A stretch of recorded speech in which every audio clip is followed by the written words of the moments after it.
We have with us today Mr. Hitesh Oberoi, Managing Director and CEO of InfoEdge, the company that owns Naukri, 99 acres. Thank you for joining us. So let me start by asking you, are achhe din back, in the job sector? We've been kind of mourning about the bleakness in the hiring scene. Well, achhe din are, it's getting better with every passing quarter. We saw a slight recovery which started about 2 quarters ago. And we were growing at about 7-8% last year. Now we're already growing in high sort of teens. So the economy is getting better. Some sectors are doing better than the others, and we expect this momentum to sort of continue and improve going forward. All right. So where is the big story? Like, where is the job creation happening? Which sectors? So one of the first sectors actually to bounce back was IT. So IT companies have started doing well. We are seeing a bounce back in our business in places like Bangalore and Chennai, which are very IT dependent. So the software services companies, the IT enabled services companies, their business is looking up for sure. Where we are seeing a slight improvement, not a major improvement, is in sectors like banking and insurance, financial services, basically the services sectors, tourism, travel, hospitality. These sectors are also beginning to look up a little bit. Sectors like manufacturing and infrastructure are still lagging. Okay. But this budget, there has been some push towards manufacturing as well as agriculture. So do you think that, and the government has come riding on the plank of job creation, with unemployment being at the highest level ever, do you think we could see some kind of, at least on positive sentiment, something picking up in infra and manufacturing? So that's very hard to say. Infra and manufacturing, when we speak to our clients, they're very positive. If you look at what is happening in the market, people are beginning to raise money, companies are sending out the right signals, execution has picked up, project clearances, projects are getting cleared. But some of these companies are not in very good shape. They're working very hard on repairing their balance sheets. Many of them have told us, listen, we are going back to the drawing board to rework our plans. We had started out with a certain assumption, but of course the economy is beginning to look up. We are getting clearances, we are getting a few approvals here and there. So we want to go back and revise and look at our plans again. But has hiring started in a very big way in these sectors? The answer is no. Will it happen next quarter? The answer is still no, I think. But 2 or 3 quarters down the line, could hiring pick up in these sectors? I think so. So we've also been hearing in yesterday's Flipkart deal and all that, e-commerce as being the next, finally that .com is coming of age and e-commerce will be the big pull sector for jobs. Your take on that? Well, e-commerce definitely. So I don't think a lot of jobs will get created in e-commerce companies like Flipkart and Amazon in a hurry. When you look at total job creation, you need to create millions of jobs. Sure, these companies will hire 5,000 people, 10,000 people, 20,000 people. But I think in general what will happen is that every company in the country, will want to have a website. They will want to have people who sort of understand e-commerce. They will want to sell on their websites.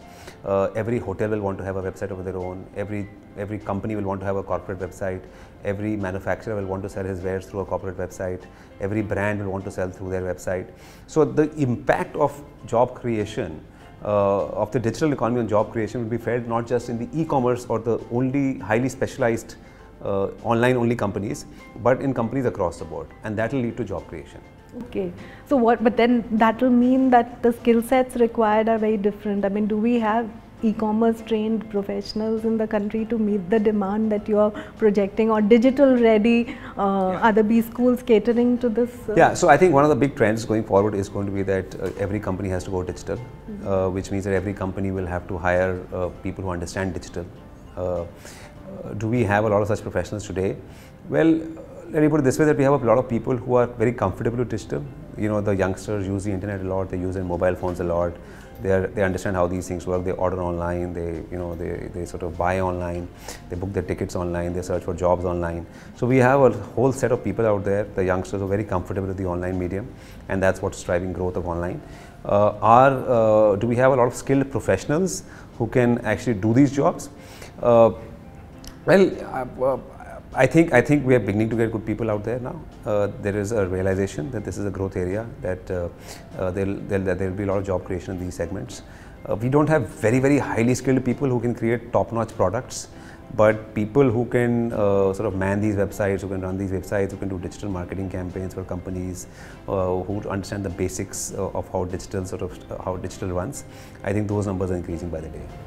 Okay, so functional roles, we find that, I mean, in the Businessworld Naukri survey that we have done, the demand seems to be maximum across marketing, you know. So is that in consonance, or, you know, within marketing do you see certain, again, like digital marketing having more role to play, or, you know? Yes, if you look at marketing spends, they're you know, across sectors they're going up, but they're not going up very dramatically. So marketing spend is increasing at maybe 5, 10, 15% per annum across companies. So it's not as if there are a lot of marketing people are required, you know. But what is happening is that the shift is in terms of how people are spending this money. So more and more money is being spent on digital advertising, and therefore there is a shortage of people, and there is a requirement for people who understand digital advertising. And that's why, you know, we are seeing a lot of job creation in areas like SEO, SEM, social media marketing, mobile marketing, online video marketing. So these are skills which are not readily available with most companies who do marketing, and they need to hire people in these areas, and that's what's leading to job creation in these areas, because spend is shifting from offline media to online media. Okay. So suppose, like, for job seekers, your advice on where they should park their CVs, you know, again, Businessworld Naukri survey, it shows that the hiring patterns are shifting, that people are not, I mean, the days of the classified advertisement is over. So where do you, I mean, and that employee referrals are going up, and social hires are going up. So where, I mean, if you're a job seeker in India, which is a good way, where should your CV be prominently displayed so that it catches the eye of the well, if you're an IT professional, there's a 90% chance that you're going to be hired online.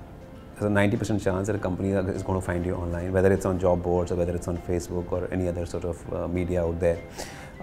If you're a non-IT professional, if you're a professional from the manufacturing industry, if you're a professional who works in the infrastructure space, there's a 50-50 chance that you'll be, you know, caught online. And the reason is that the IT companies are savvier about using the internet as a medium. They've been using it for years. They've become smart at it. They are geared up for it. And most IT professionals are also available online all the time. So if you're an IT professional looking for a job, you have to be online. And you have to be on all, and you know, online means today not just sites like Naukri.com, but, you know, you could also be active on Facebook. You could also be active on other social networking sites. You could have friends who recommend you through a referral program, which is often run online by a lot of companies. You could go to a corporate microsite of a company, career site of a company, and apply online. So there are sort of various ways in which companies hire online today. Non-IT companies have been traditionally slow off the block. One, because you know, the non-IT guys do not have access to the internet till a few years ago. Now they become, of course, they are mostly available online. They often need to hire in remote locations, which are not where access to the internet is intermittent. You know, you may need to hire in a plant, you may need to hire in a factory, you may need to hire in a tier 3 town. HR managers in offline companies have sort of traditionally always been using consultants, etc., a lot to hire, which they continue to, but they're getting savvier and savvier using online media. So I suspect in about 2 or 3 years, offline will sort of be where online is, non-IT will be where IT companies are today. It's only a matter of time. So people who work or who want to work in these kind of companies, they should still look at you know, traditional sort of media also for jobs. So what you're saying is search companies need to worry now, you know, they are seeming to be cut out of the picture a bit. Do you feel that? To see, search companies have existed for a long time, will continue to exist. It's what is happening is search companies who were early advertising in traditional media are now using online media as well to hire for companies. So search companies add a lot of value beyond just sourcing CVs for companies. They help convince candidates, you know, they help get candidates who are not looking for jobs to companies. So as a function, search will continue to be in demand, but the tools search companies use to source candidates will change. They will probably move from using advertising in newspapers and magazines, move away from that to move to more sort of online tools. You know, we have in Naukri more than 8,000 placement firms and recruitment firms who work with us. They're large customers of ours. So you do collaborate? Yeah, exactly. Okay, you're not like rivals, but you collaborate? No, we are not disintermediating, we're not trying to replace them. They're our biggest customers. All right. Okay, coming to campus hires, are we seeing any movement towards tier? I mean, typically it gets restricted to metro towns, but I was reading an employability survey that Aspiring Minds had put out, and according to that, you know, some of the candidates in tier 3 and two towns are as employable as the metro candidates, yet they get overlooked because simply the companies are not going there. Is that a major problem? I mean, see, I'll tell you what happens is when a company enters India, or when a company wants to hire very few people, they don't want to go to too many campuses. So if I as an employer want to hire 50 people, I would rather sort of go to 5 or 7 institutes and try and get those 50 people. And which are the 5 institutes I end up going to, or I want to go to? The ones which are very well known, which are established brands. So if I'm hiring engineers, I want to go to the IITs. If I'm hiring MBAs, I want to go to the IIMs, or maybe the next rung after that. And the reason this also happens is because the effort that is required to do so is a lot less. So these places are easy to get to. You meet 5 people, you end up hiring 1 or 2 out of those 5 because the quality of candidate is good. But the truth is that there are maybe 5,000 engineering colleges, 3,000 MBA colleges out there. The quality of candidates in these colleges may not be as good as the quality of candidates at the IITs and IIMs, but collectively they add up to a lot. So if in an IIT, let's say out of 500 people, 450 are really good. In a tier 2 or a tier 3 college, out of 500 people, maybe 50 are really good. But those 50 are really good as well.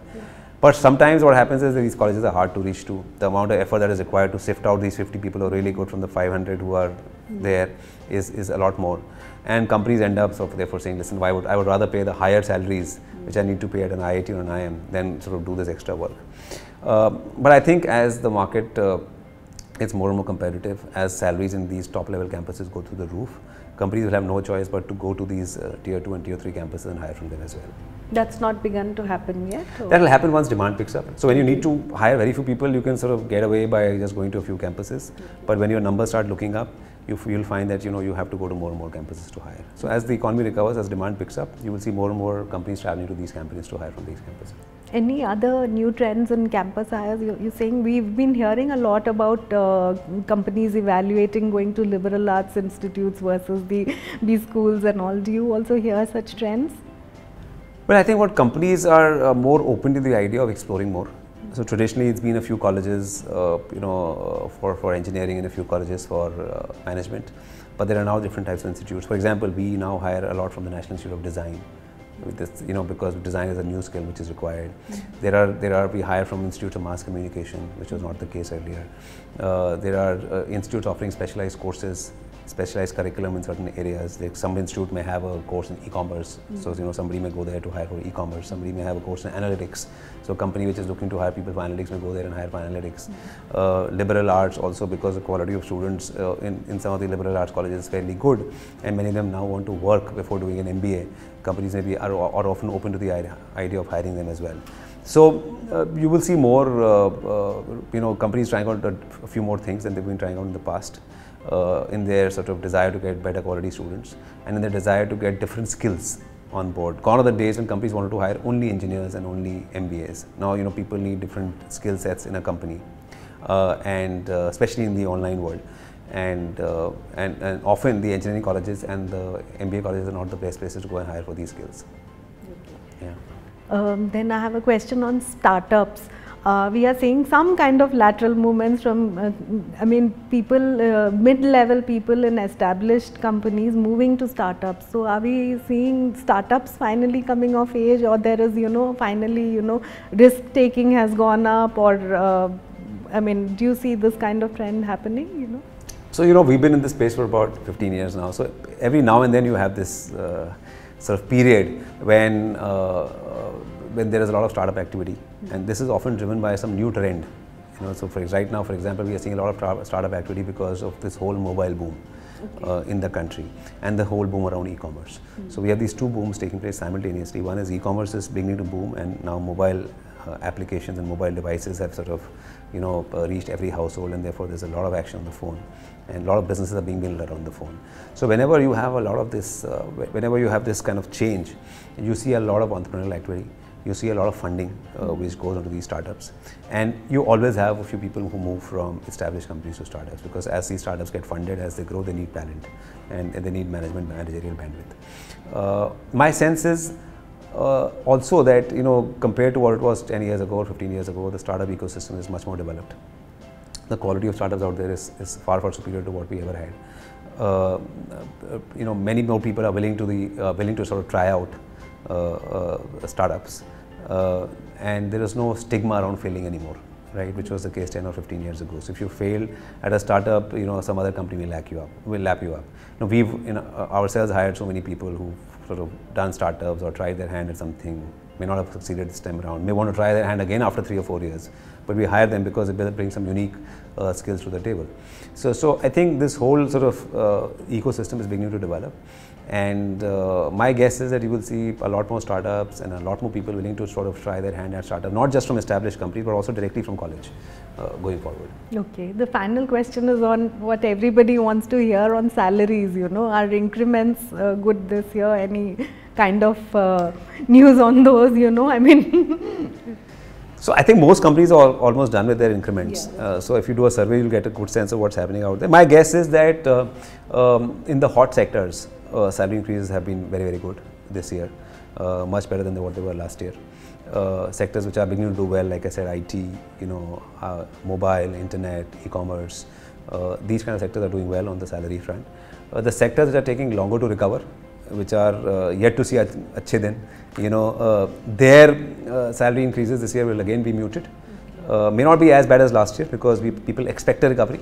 Till last year it was not very clear whether we would get a recovery or not, but at least now it's very clear that we will have a recovery at some point in time, maybe if not today, 6 months down the line. Companies don't want to lose out on their best employees. So salary increases even in the sectors that are not doing so well will be slightly better than last year. Great. Thank you so much. Thanks. Thank you.